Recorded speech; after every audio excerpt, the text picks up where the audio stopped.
Hi, I'm Old Norse specialist Dr. Jackson Crawford, and today on my YouTube channel, supported by Patreon and dedicated to spreading good information from people who know what they're talking about Norse language and myth, I'm going to be talking about the myth of Ragnarok, the fate of the gods and, well, living beings in general. The myth of Ragnarok is preserved in a couple poems in the Poetic Edda.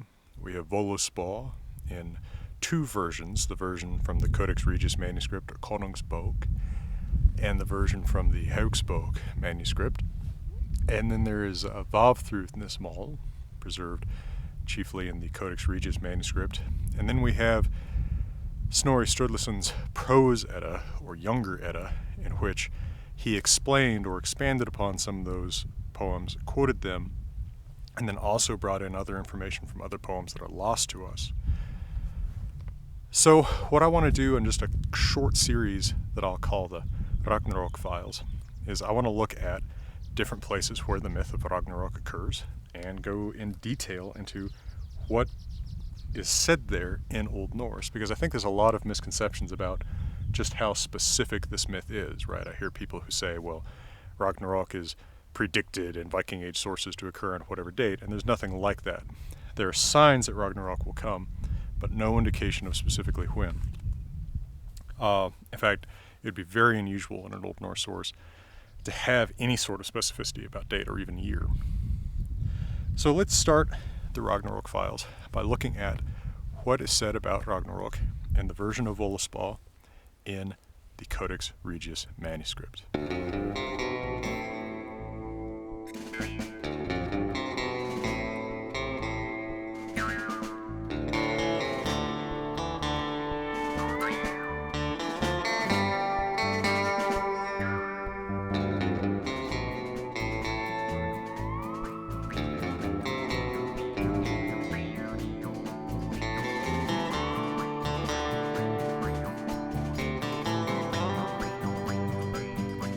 So I've talked about Våluspá, probably the second most of any poem from the Poetic Edda on this channel. So you can find a lot more information in other videos about other aspects of Völuspá.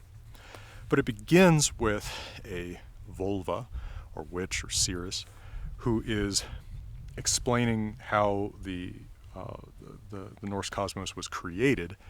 And then eventually she gets around to talking a little bit about some present tense things in the Norse cosmos. And then eventually she wraps it up by talking about the fate of that cosmos, Ragnarok. Now, some people are going to disagree about exactly where the prophecy of Ragnarok starts. From my perspective, it starts in stanza 39 of the Konungsbók, or Codex Regius, Völuspá. Keep in mind, if you're looking at certain editions or translations, they will combine the Konungsbók and the Völuspá manuscript text of Völuspá into one, and then you're going to have a different numbering of stanzas.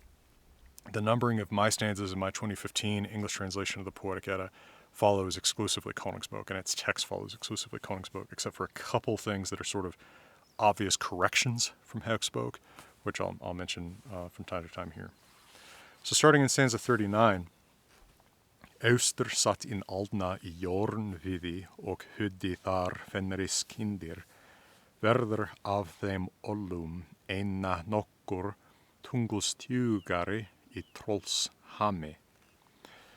So the aged one, a feminine, some woman or female being, sat eastwards in Ironwood, and there gave birth to Fenrir's children. Fenrir is the great monstrous wolf that will kill Odin at Ragnarok.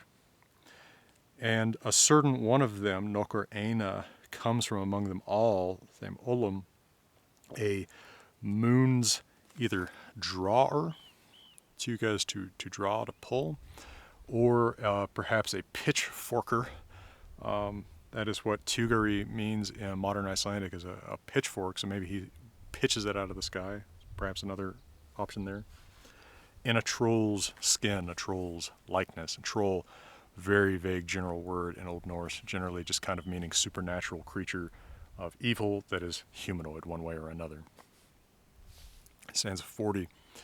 Fyllisk fjárvi fegra manna, rúða Ragnarök draugra, sport var þó sólskin of sumur eftir, veður volint, vitud eða what. So he, presumably still this wolf or troll from the last stanza, is filled with the life of doomed men, fegra manna. He reddens the homes of gods, Ragnarök, with red blood, rauðum draugra. Black was then the sunshine through summers afterwards, the weathers, the storms, all dangerous, volint. Do you know yet, or what? And that question recurs throughout Völuspá at the end of stanzas, with the Völva asking her audience, which is probably Odin here. You can address honored beings in the plural, even if they're singular, and this is the plural you, it's y'all, or it's the honorific royal you, royal y'all, if you will. So different people read this different ways, but I've always taken it as her asking Odin, who got her to start talking about creation. It's like, well, do you know what you were asking me for yet? Or, you want me to stop, right? Have you had enough? Because this just keeps getting worse. 41. Sattar og haugi og sló horpu, gygjar hirðir, gladar eggþer, gólum honum í gaglviði, bagraður hanni, sá fjallar heitir. A herder of a troll woman, evil woman, giant woman, anti-god woman, Giger, all these words, for witches and monsters and things opposed to the gods, evil, all clustered together. So he is a herder who is in some way associated with an evil or supernatural monster woman, possibly the same one mentioned as sitting in the east in stanza 39, who gave birth to Fenrir's children. So Fenrir's maid. Anyway, he is glad Eggþer, and he sat there on a grave mound and struck a harp. A fair red rooster, Fagradr Hani, sang around him in Gaglviði. It's like birdwood, or maybe specifically goosewood. And that rooster is named Fjallar, a name that also mysteriously occurs in Hávamál in a context that's a little hard to understand. 42. Gól ásum gullin kambi, så vekker holda at herjafóðurs, en annar gellar hyrjord neðan, så dráður hanni at solum heljar. So Gullin Kambi, this is another rooster from his name and the context. He's golden comb. He sang around the gods, awesome. That one awakens men at herjafóðurs. So at the place of herjafóður, the father, I think, I take Fóður as orderer, arranger of armies, so Odin. He awakens men at his place. He wakes up the men in Valhall. But another rooster, Gellir, sings below the earth, Fjörjord neðan, a soot-red rooster in the halls of hell at Solum Heljar. 43, this stanza gets repeated a lot. Gaur garmar mjokk fjör gnippa helli, festur mun slitna en frekki renna, fjöld veit hon röða fram se ek lengra, Ragnarök rom sigtiva. So Garmr, who Snorri takes as a dog, distinct from a wolf, and distinct from the individual Fenrir. But I think from the context here, it looks like it's another name of Fenrir, just like we get tons of names for different gods, right? Odin is Odin, but he's also, there's another name for him used in a later stanza, not very far from here, right? Well, he has lots of names in other poems, right? He's also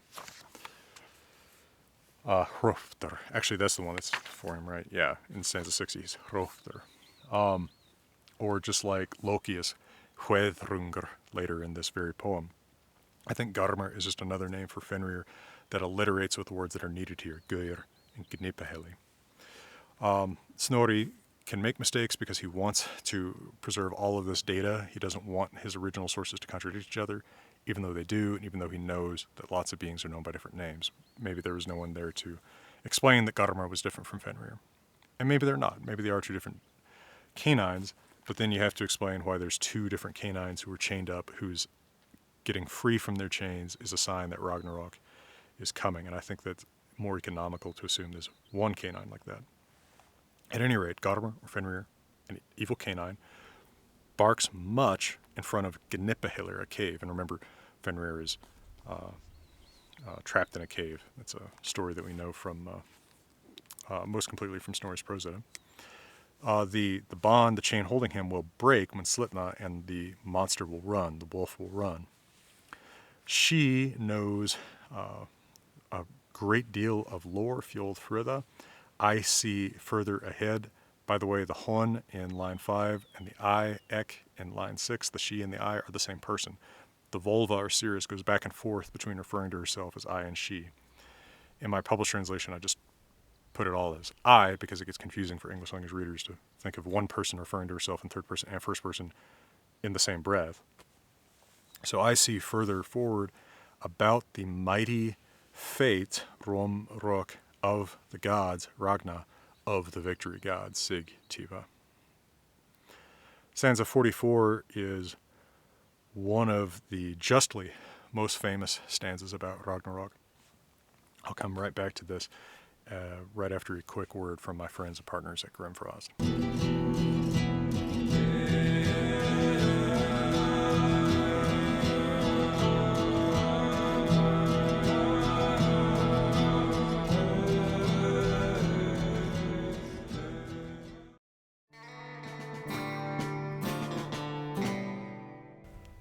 Thanks Grimfrost, and thanks once again Patreon for making these videos possible.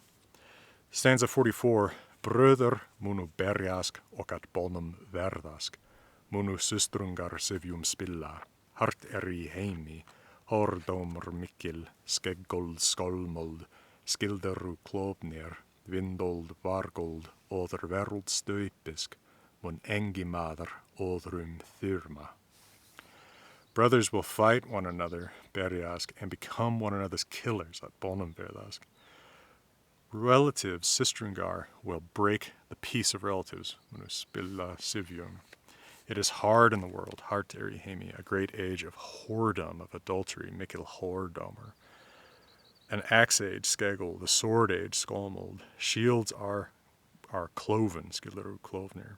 A wind age, a wolf age, vindold vargold, before the world sinks, or the world stuypisk. No man, engi mother, will respect, will honor another. Thyrma odrum. 45. Leika mim sunir and mjotur kundisk at inu galla gjallar horni. Hot blas heimdallar horn ó lofti, mælir Óðinn við Mím's hofud. So Mím's sons, whoever they are, that's not identified or described anywhere, play, and fate is kindled, mjotur kindisk, at the Gjallar horn. That's the horn that Heimdallr will blow to signal that Ragnarok is coming, so we're told. What exactly Gala is doing there, it's hard to say. Gal is Gal, like the bodily thing. Galli is fault. Neither one of those seems to really apply here. I think the reading in Konungsbók is actually better here. That's where you see at inu gamla Gjallarhorni, the old Gjallarhorn. That makes more sense than Gal, so I think Konungsbók has the better text there. Heimdallr blows hard, blasts hot, high, loud. The horn is in the air. Óðinn speaks with Mím's head. Remember that Mimir, as far as we know him, although apparently he has sons, is just a head. 46, actually these couplets are reversed in order in Konungsbók, but the Konungsbók order here is also probably better, so I'll read it in the Konungsbók order of lines. Skelver Yggdrasils asker standandi, it altna tre en jotun losnar. So Yggdrasil's ash, that's how the tree Yggdrasil is usually referred to, not just as Yggdrasil, but as Yggdrasil's ash, Yggdrasil's askar, shakes standing. The old tree, the aged tree, groans, Ymir. And an anti-god, monster giant, major enemy of the gods, is loosened, is freed. Probably either Loki or Fenrir escaping his confinement. 47, we have the repeated stanza about the canine monster before the cave Gnipahillir. Stanza 48, Hrymr Ekker austan hevisk lindfyrir, snusk jormungander I jotunmóði. Ormur knur unnir, en Ari hlakkar. Slíter nói nevvulur, nagelfar losnar. So Hrimmer, one of the anti-gods, or Jotnar, drives from the east. He has a shield before himself. Jormungandr, the great monstrous Midgard, serpent Midgard's Ormur, turns himself in a rage of anti-gods. That serpent strikes waves, Knir Unir, but an eagle is eagerly anticipates, obviously, meals, because eagles are one of the prototypical animals, along with wolves and ravens, that eat the dead on battlefields. The pale-beaked one, the Nevfuller, breaks corpses, right, because he's eating them. Naglfar, the great ship of the anti-gods, Loki, is freed. 49, probably still talking about that ship, Naglfar. Kjol fer austan koma munu muspels log luðir, en Loki styrir. Fara fíflsmegir með frekka allir, þeim bróðir byleips I for. A ship travels from the east. The monsters seem to come at the gods from an eastern direction. Muspel's people will come over the sea. Muspelr being the prototypical fire-associated anti-god from the creation myth as well. And Loki will steer him. A monster's sons go, all of them, with the wolf, or monster, presumably referring to Fenrir. With them, Thame is the brother of Byleip in that journey. And Byleipr is the name as preserved in Konungsbók here. Although elsewhere it's Byleistr.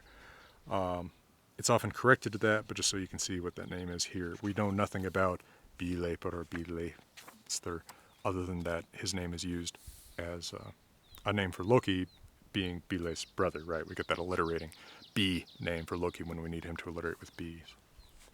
But know nothing about Byleipr or Byleistr as such, although I made a video about some ideas about that a year or two ago, I think. Stanza 50. What med asum, what med olvum, gnur aller jotunheimur, essir og þingi, stynja dvergar fyr steindurum, vegbergs vísir, vituð en eða what? So what is with gods? What is with elves, right? What's happening with them? What's the status there? All Jotunheimur, where the Jotuns, the anti-gods, live, resounds. The Aesir, the gods, are in a meeting, a council. The wise dwarves, Visir Dvergar, they groan before their stone doors of a rocky place, Vegberg. Do you know yet, or what? 51. Sorter fer sunnan med sviga levi, skin av sverdi sol valtiva, grjót björg natta en giverata, tråda hallir helveg en himmen klovnar. Sorter comes from the south, so other monsters have been coming from the east, with a bane of a branch with fire, one of the few kennings in this old Eddic poem. There shines from the sword the sun of the victory gods, probably just meaning that it's very reflective. Stone rocks, cliffs, they clash, gnata, and troll women are making a journey, they rata. Men tread the hell road, troll the helveg, because they're dying, and heaven is cloven, klovnar. 52. Þó kemur hlínar harmar annar fram, óðin fer við úlvega, en banni belja bjartarad surti, þó mun frigjar falla angan. Then Hlíns, Hlín is another name for Frigg. Remember, we have lots of alliterating names for different gods and goddesses. This is Frigg's name that alliterates with H, harmar, sorrow. So then Hlíns, Frigg's other sorrow, comes forward. Her first one was the death of her son Baldur. Her second one is the death of her husband Odin. So when Odin goes to fight with the wolf, Vega, with Ulv. But Beli's killer, the killer of Beli, is Freyr. That bright one goes at Surtur. They're going to fight. And then Frigg's Angan, her joy, will fall, when falla. At the text of Konungsbók actually says Angantyr there, not just Anganjoy, Angantyr the name, presumably because that's a fairly common name, a fairly prominent name in myth in the saga of Hervor and Haethrak, and the scribe perhaps was being influenced by that to copy that. It doesn't make sense in this context, and it doesn't metrically really make sense because it takes that last syllable's long. 53 Þó kemur in mikli mogr sigfóður vidar vega at valdyri läter han megi hveðrungs mund standa hjör til hjarta þá heaven fóður. Then the great son of the victory father comes. So our victory orderer comes. So this is Vidar. He comes to kill the fight at the slaughter animal, the wolf Valdyri. He lets a sword stand to the heart of the son of Hweðrung, son of Loki. So he lets his sword stand in the heart. He stabs into the heart of Fenrir. Notice that Megi is dative for son, Mogr. That's because body parts are possessed by a dative, not by a genitive, for those of you who are interested in Norse grammar. Note also that word mund, a lot of people take this as a mistaken or weird variant dative of munder hand. I've tended to take it as actually a weird accusative of munner mouth, and that he's letting it go through the mouth, because the other version of how Vidar kills Fenrir involves him hurting his mouth. That's the one in Vafþrúð the Small that Snorri repeats in the Prose Edda. So I think that's about as plausible as that it's a different spelling of the dative for hand, is that it's a different spelling of the accusative for mouth. I think it makes sense from a historical perspective, consider Gothic munths, etc. But this isn't about all these philological points. I just want to get you the major points of the prophecy of Ragnarok right at this moment. There's other videos about this stuff. 54. Þó kemur in mæri mogr hlóðinjar gengur Óðins sonur við orm vega drepur hann af móði Miðgarðs vegur munu hallir allir heimstóð ryðja gengur fett níu fjörgunjar búr neppur frá naðri nýðs ókvíðnum. Then the famous son of Hlóðin comes. Hlóðin is another name for the earth, Fjörgyn, Thor's mother, so this is Thor. Odin's son, again Thor. Notice the name Thor is never actually used in the stanza, but all these terms about who he is clearly describe Thor. He walks to fight with I said Orm, that's how almost all editors printed. The actual text in the Codex Regius says Ulf, wolf, to fight the wolf, but he's clearly not fighting the wolf because it says Nadri down in line 11, which is snake. Wolf could be used as a general name for monsters, sometimes it is, but Orm makes just as much metrical sense and obviously more contextual sense here. He kills in his rage. He is Midgard's Veir, Midgard's protector. All men will leave the earth, the Heimstad, when he dies. So that parenthetical remark. He will go 9 steps. He is Fjörgyn's son. Fjörgyn, ancient name for his mother. I've talked about that name in some detail in another video. Exhausted from the serpent, and that serpent is unanxious of slander. O kvidnum neaths. The serpent doesn't care about its honor. Doesn't, right? It's a dishonorable thing. That's how I take that last line. There are other interpretations of it, but they mostly involve changing that last word, which I prefer not to do. I think it agrees with Nadri because they're both dative. 55. Sol ter sortna sigur foldi mar hverfa af himni heiðar stjórnur geisar eimi við aldarnara leikar hor hitti við himmin sjálvan. The sun begins to blacken, the earth sinks into the sea, the bright stars heiðar stjórnur disappear from heaven. Fire gushes against the life nourisher. It's usually been taken to mean Yggdrasil, another rare kenning of this poem. High heat, high fire, plays against heaven itself, so flames reach all the way up to heaven. 56, we have the repeated stanza about Garmr barking. 57, now Ragnarok is ending. Ser hon uppkomma öðru sinni jörð or ägi iðja gröna, falla forsar flyger orn över, Så å fjalli fiska veiðir. She sees come up another time the earth out of the sea, and the earth is ever green, idia grunna, lastingly green. Waterfalls fall, the eagle flies over, eagle being a positive thing now, rather than the negative thing it was when it was lusting for corpses to eat. That one who hunts fishes in the mountain.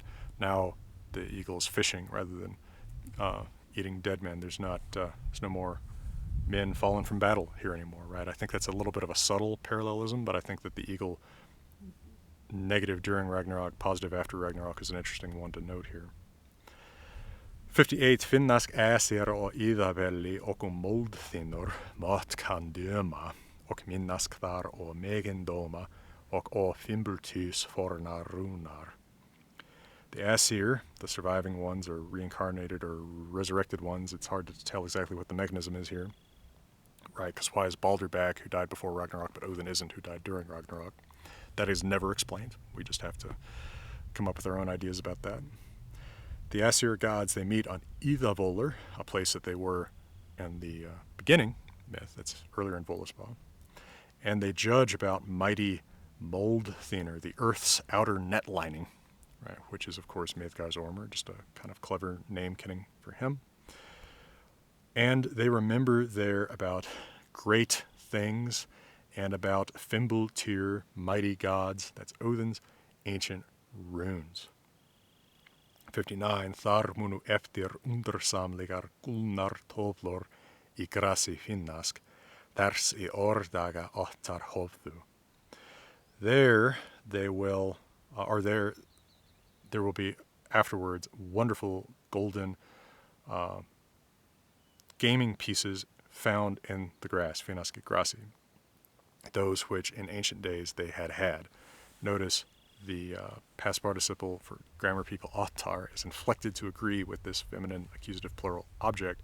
That is an archaic feature, just as the S for the relative particle rather than is in that second line from the top. And of course, earlier in Völuspá, in the creation myth, we see these golden game pieces they play with referred to. 60. Munu os on akrar vaxa, bols mun als batna, balder mun koma, bua þeir hoður og balder rots sigtóttir, vel valtívar, vittu þeir enn eða what. So fields will grow unsown. You won't have to plant. All ill, all bad things, Bols, will heal, will be bettered. Balder will come. Hoder and Balder. Hoder is the blind god who had been tricked into killing Balder, at least in the Snorri version. He's not tricked in Saxo's version, also discussed in another video. They will inhabit Hrofts, that is Odin's victory clods, victory turf, so probably where Valhall was, or maybe where Odin won a great battle. It's another interpretation. And they'll inhabit it well, maybe they'll prepare it well, Buavel. Those slaughter gods, war gods, do you know yet, or what? 61. Thok no hunir hlaut við kjósa og búrir byggja bröðra tveggja vindheim víðan. Vittu þeir enn eða what? Then Hunir knew how to choose, or just chose. This is often used as a way to just elongate these lines. Fate would. So either something for divination, or maybe he's choosing a new Yggdrasil, a new tree. And the sons, Burir, of both brothers inhabit the wide wind home, so the sky or maybe mountaintop. Do you know yet, or what? 62. Sal ser hon standa solu fegra gulli thaktan og gimle. Dar skulu dygvar dóttir byggja og alderdaga undis njóta.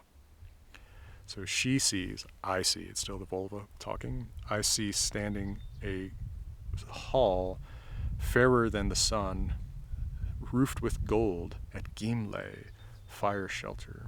There trusty men, Dygvar Drotir, shall dwell, skulu byggja, and enjoy joy, njóta indis, throughout their life days, alderdaga. Finally, 63, this is how Völuspá ends in the Codex Regius. Þar kommer in dimmi dräkki flugandi, naðar frá neðan frá nýðafjöllum, ber sér í fjöðrum, flygur vol yfir, nýðhogar nói, nú mun hon sökkvask.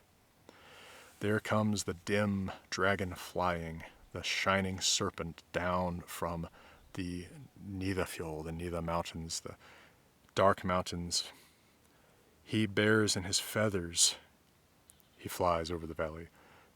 Nidhogger, he bears in his feathers corpses, Noi. Now she will sink. Now I will sink, since she is the speaker. She's going back into the earth. She's presumably a dead Völva that Odin has awakened, because a dead witch has transcended the barrier between life and death, and thus her sight can transcend the barrier between present and the otherwise unknowable future. She is outside the time and limits of the mortals. Now, some take 63 as not being after Ragnarok, but this being her like coming back to the present as she's telling Odin this, telling him that, you know, Nidhogger is coming, and so this is actually the first sign of Ragnarok. I see it as actually fitting exactly where it is at the end, and this is saying that even though all of these good things have happened at the end, Baldur's back, you know, fields are growing unsown, the eagle has no corpses to eat, he's got to fish for his sustenance, that still evil will come again, evil survives. It isn't a perfect world. They haven't entered, this isn't the second coming. Some people see it all as a cycle, as Ragnarok happens again and again and again. Note that as we go through these sources, starting with the fullest, the Konungsbók Völuspá, nowhere in any Old Norse language source does it imply that Ragnarok is a cycle. We hear about one creation, one Ragnarok, one kind of recreation, but evil survives too. And of course, I think that as we endure crises in our own lives, and even maybe wonderful things in our own lives, that it's important to remember that after every single watershed moment, good and bad follow. And right now in spring 2023, I need to remember that very badly. For those of you watching this, as it's being released, keep in mind there will be no videos May 18th and 20th, 2023. This is the annual break week coming up. Thank you, Patreon, again, for your support. It makes it possible for me to continue teaching for a living in the most beautiful places in the world. And from one of those places, here in beautiful Wyoming, please know everyone out there, I'm wishing you all the best.